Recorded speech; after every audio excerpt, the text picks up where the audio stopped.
Give all praises to Yahweh, Ba'ashem Yahushai, Ba'ashem Rakakadash. Double honors to the elders and the apostles at Great Millstone. We labor night and day, making sure that the 144,000 hopeful elect are fed, that we are able to go out on the highways and hedges, make videos to search for more, 1/3 of the hopeful elect. Shalom to all the remnant. Shalom to all the aqua. Shalom to all the men that's in GMS, Great Millstone, who are also laboring night and day, doing videos, going on the highways and hedges, preparing for their videos. Shalom to them. Alright, I want to get into a few videos. And see where it go. I'm going to just let the Holy Spirit guide. But this came up for some reason. Now, I know they were talking about that 3-eye atlas, but I wanted to show something right here. This was 6 years ago. Showing the same exact picture. So, I just wanted to put that out there. But I'm going to get whatever information I can get out of this video. I'm not trying to... this is fair use, fair use. These videos are used for teaching purposes. Not making any money off these videos. YouTube. Only using these videos to show truth and history. Making no gain on any of these videos. Fair use. Want to own some art created by Adolf Hitler? It's going up for sale. A woman found this guy hiding in her closet, and you won't believe what he was doing. This guy allegedly fell down on the job, and now he's facing criminal charges for it. And a Harvard astronomer says this might be alien technology. You're watching Daily News Weekly.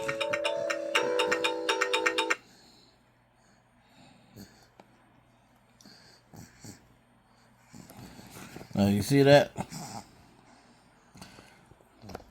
We have to understand that these people have been using pictures and old stories and bringing them new again and keep recycling them. Might be alien technology. You're watching Daily News Weekly.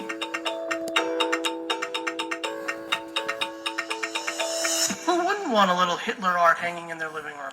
About 30 drawings and paintings by De Fuhrer are set to go up for auction at Auctionhaus Weidlich in Nuremberg. I have no idea if I said that right. The artwork is from private collections in Austria and other places in Europe, and his artwork, the pint-sized theory, is nuts. Avi Loeb believes this is an alien spacecraft, or at the very least part of one.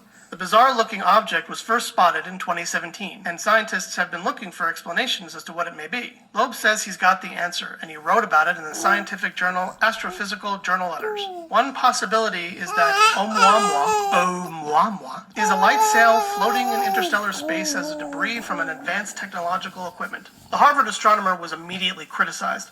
His claim was called by one scientist sensationalist, ill-motivated science. And another said to even suggest it was an insult to honest scientific inquiry. Most astronomers believe that Oumuamua, despite its bizarre shape, is just a rock. But Loeb isn't backing away. He's a big believer in extraterrestrial life and recently held a Reddit AMA to defend his position. What do you think? Is it just a rock? Is it an alien spacecraft? I don't know. I have my own theory. What do you make of it? It appears to be a probe, Captain.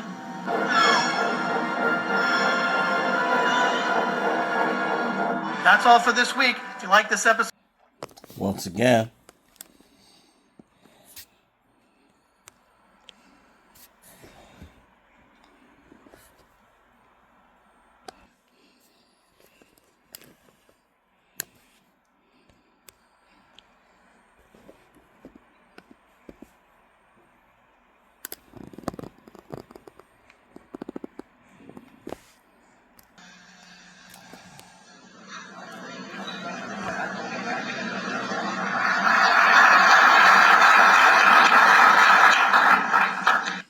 as a military strategist, as a person who worked on the MX missile, which I did later, He said, you will find that there is going to be a spin to find some enemy against whom we have to build space-based weapons. And now we should expect the spin, because he said part of the formula for the intelligence community is if they might have a weapon, then we have to consider that they do have these weapons. So now they do have these weapons, so now we have to build these weapon systems. And that's the formula, except that it's all based on a lie.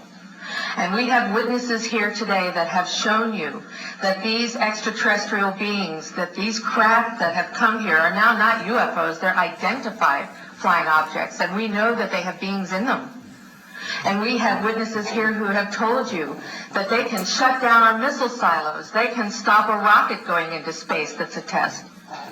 We have witnesses here who have worked in the classified departments, who have the courage to come forward here to support what Wernher von Braun told me back in 1974 to 77. And I will testify before the Congress that when I founded the Institute for Security and Cooperation in Outer Space, which I shut down a few years ago because I didn't believe we had a chance with this huge, integrated around the world, complex weapon system, that we had any chance at all of transforming that war industry into a space industry that could provide benefits, like Dr. Greer has said, of global warming. We can end that situation of that problem. We can end the energy crisis. We can build now non-polluting technologies. Wernher von Braun used to tell me that we could have cars back then that drove around off the ground. He described this to me on beams so that we have no pollution on this planet. And we can solve the problems of the people that are urgent and potential, and the other animals and the other cultures on Earth and in space. And we can end the arms race without dislocating the industry jobs, without disrupting the economy, by transforming, Wernher von Braun told me, the war industry into a global cooperative space industry that will provide, he said, finally, more jobs and profits on this planet than during any hotter years on Earth, and with all the extraterrestrial cultures in space. And these are words that Wernher von Braun told me in 1974, and I will testify before the Congress under oath about everything I have said and more. Thank you. And I've been waiting until this day for 27 years, and I'm expecting the spin to happen, because he also explained to me that as a military strategist, as a person who... Global unity. One of the central ideas behind the fake alien invasion theory is that such an event would serve to unite the world in the face of a common enemy. Proponents argue that governments or elites could use this fake invasion to rally the global population together, erasing national borders and creating a unified world government under a new global order. Mass control and surveillance. Another claim is that the alien invasion could be used as an excuse to institute widespread surveillance programs, enhanced by new technologies that would allow governments to track individuals under the pretext of defending against alien threats. Distraction and manipulation. A fake alien invasion could be a distraction from global crises, such as economic instability, wars, or political corruption. The theory suggests that such an event would divert public attention and allow governments to carry out controversial actions without scrutiny. Technological disclosure. Some variations of the theory suggest that the alien invasion is actually a cover for the disclosure of advanced military technology, possibly reverse-engineered from extraterrestrial crafts that have been hidden from the public for decades. This could include technologies related to space travel, energy, or surveillance, which would be introduced under the guise of extraterrestrial involvement. War II, the Nazis engaged their top scientists to develop a number of what they referred to as Wunderwaffen, or wonder weapons. Weapons that were so diabolical and so scientifically incredible, they would turn the tide of the war against the Allies. According to testimony collected just after the war, one of these top secret projects was codenamed Die Glocke, or the Bell, and it was believed to be a serious attempt to create a time travel device that could soar through the sky and eventually maybe even reach the speed of light. But following the war, no trace of the Bell was ever found. Seriously, this claim on the part of the Nazi leadership that they wanted a 1,000-year Reich.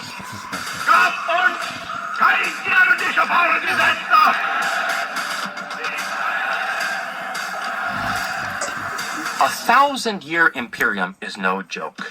Perhaps the best known abduction of all, and one of the earliest reported, is the abduction of a well-respected New England couple, Betty and Barney Hill. Look back at Barney Hill's original statements. The evil face looks like a German Nazi. Mankind has been seeking knowledge.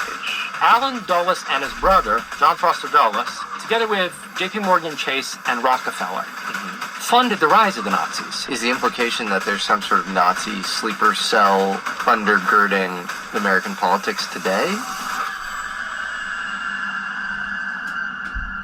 So World War II is not what we think it is.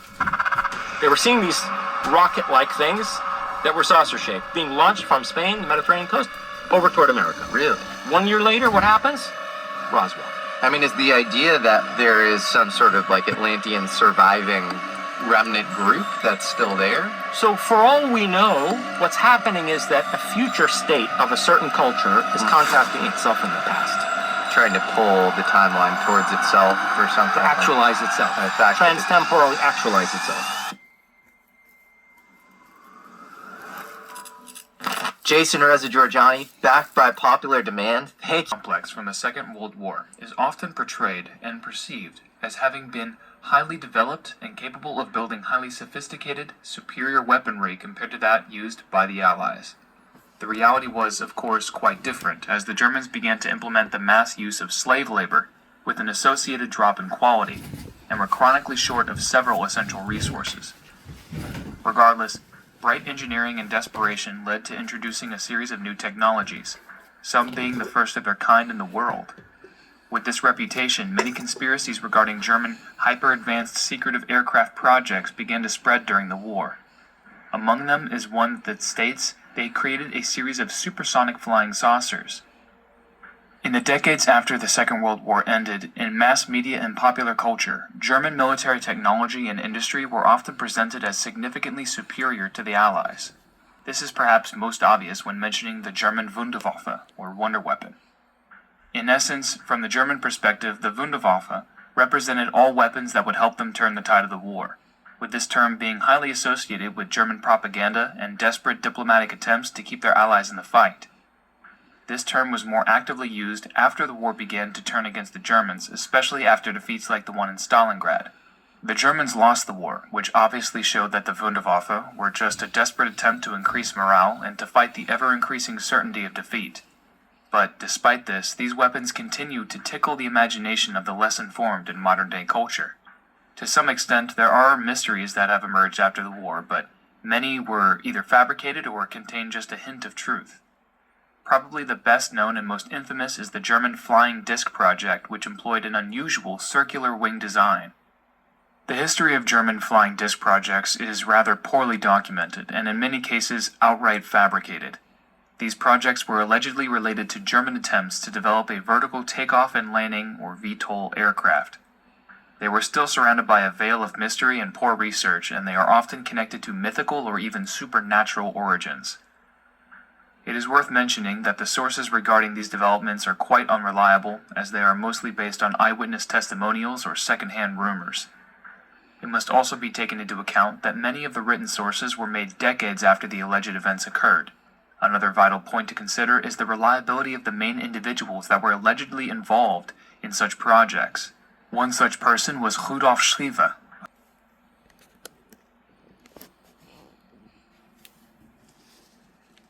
Liaised by a British engineer, suggesting some post-war cooperation in the early Cold War period, which we will return to presently. Regarding actual evidence for what I've outlined so far, we have the testimonies of many involved, but of course they could be lying. Design drawings from all three projects do exist from World War II, as well as some other documents of the period, including one listing thrust figures and other technical data that had been derived from physical tests. A second photograph of a disc in flight was found with these documents, but may have been planted there with the papers of the post-war period to add veracity to the story. At this point, I think it's also worth saying that other countries apart from Germany had also been experimenting with circular aircraft designs in the 1930s and 40s, including the United States, the Vought company producing the V-173 Flying Pancake in 1942 and the XF-5U in 1943. Though the purported German designs seemed to be far in advance of anything the Americans were coming up with. So what became of the actual flying discs, the three projects designed and possibly built? According to the testimony of all the engineers involved, the three projects were abandoned the 15th of April 1945 as the Red Army closed in on Prague. The machines were said to have been dragged out of the hangars and burned. All documentation and models were packed up and the technical teams departed post-haste for Germany. Schriever set himself up in post-war Germany as an inventor, supplementing his income by working as a truck driver for the US occupation authorities. On the 4th of August 1940, asked me to do was to educate decision makers and the public about why we shouldn't be putting weapons in space, why they're a dangerous, destabilizing, too costly, unnecessary, untestable, unworkable idea, and what the alternatives are, how we could be building a cooperative space system. What was most interesting to me was a repetitive sentence that he said to me over and over again during the approximately 4 years that I had the opportunity of working with him, and that was the strategy that was being used to educate the public and decision makers, and the scare tactics, the spin that was being put on a weapons system. And that was how we identify an enemy. The enemy, at first he said, the enemy against whom we're going to build a space-based weapon system that he thought was a ridiculous idea, unnecessary and very dangerous, not to mention too costly, etc. The strategy that Wernher von Braun taught me was that first the Russians are going to be considered to be the enemy. In fact, when I met him in '74, they were the enemy, the identified enemy. We were told that they had killer satellites. We were told that they were coming to get us and control us, the dirty commies, that whole story. First, the Russians were the enemy against whom we're going to build space-based weapons. Then terrorists would be identified, and that was soon to follow. We heard a lot about terrorism. Then we were going to identify third world country crazies. We now call them nations of concern. But he said that would be the third enemy against whom we would be needing to build space-based weapons. And the next enemy was asteroids. Now, at this point, he kind of chuckled the first time he said it. Asteroids, against asteroids, we're going to build space-based weapons. So it was funny then. And the funniest one of all was against what he called aliens, extraterrestrials. That would be the final card. And over and over and over, during the 4 years that I knew him and was giving his speeches for him, he would bring up that last card. And remember, Carol, the last card is the alien card. We're going to have to build space-based weapons against aliens. And all of it, he said, is a lie. A lie.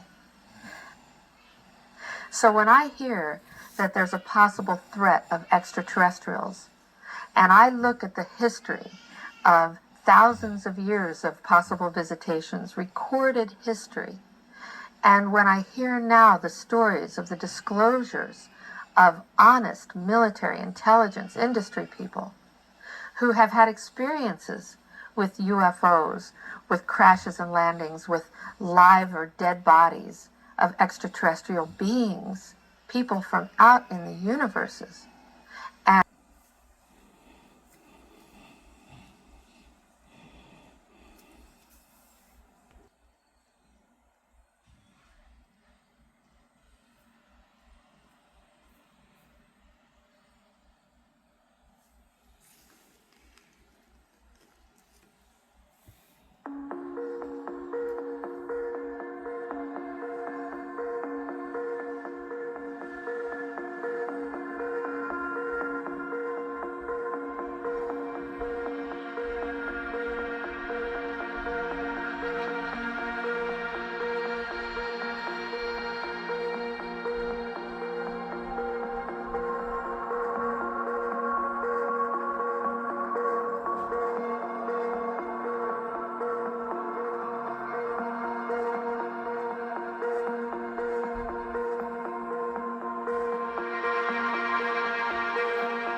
always involved with conspiracies. All news tonight, the North Carolina National Guard is investigating this incident with one of its helicopters. Take a look here.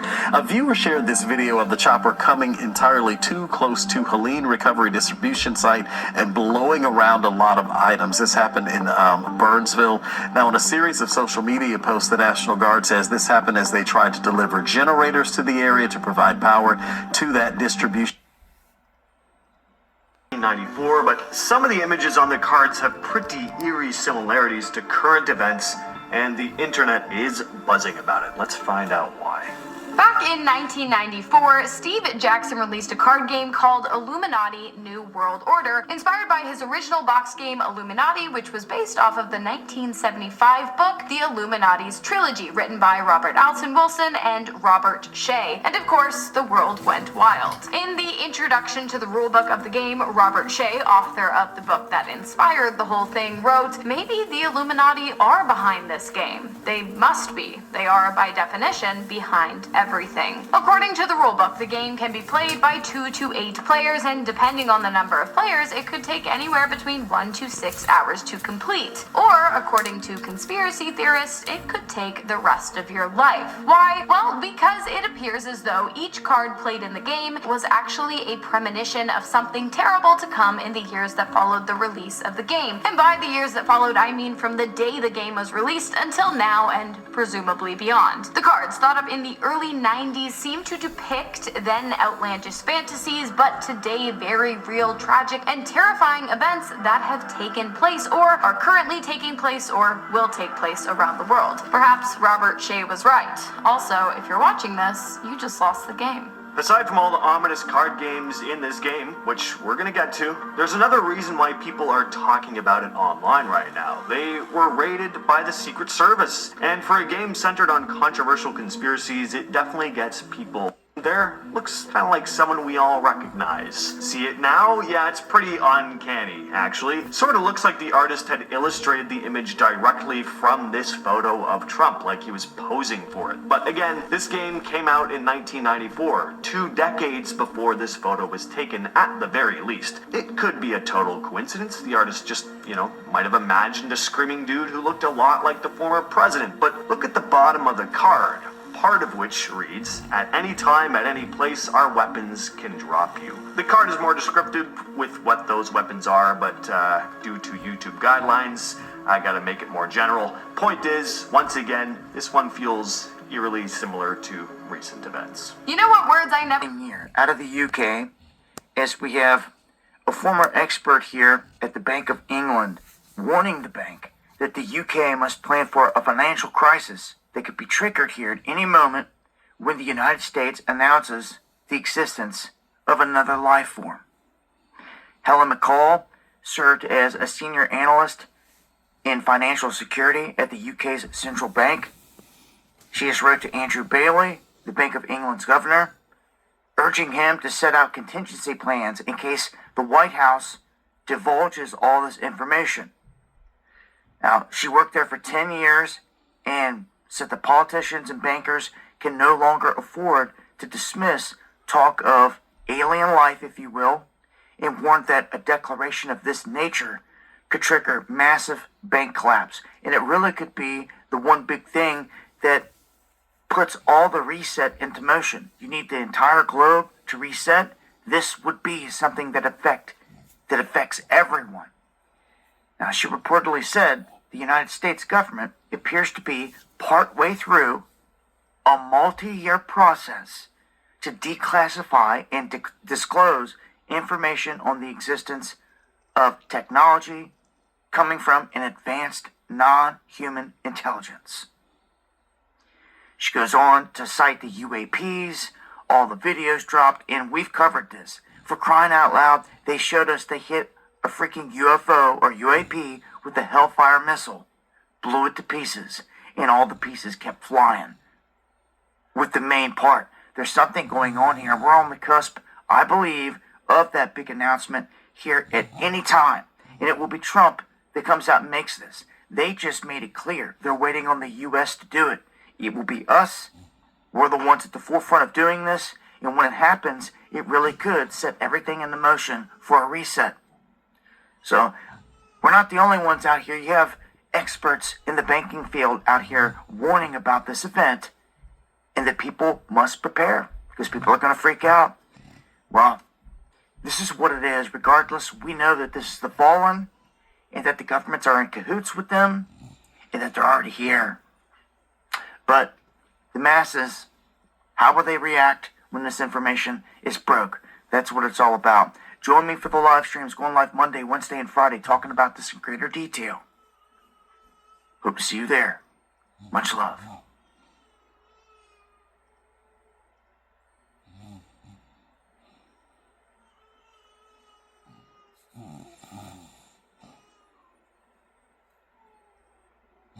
Hmm.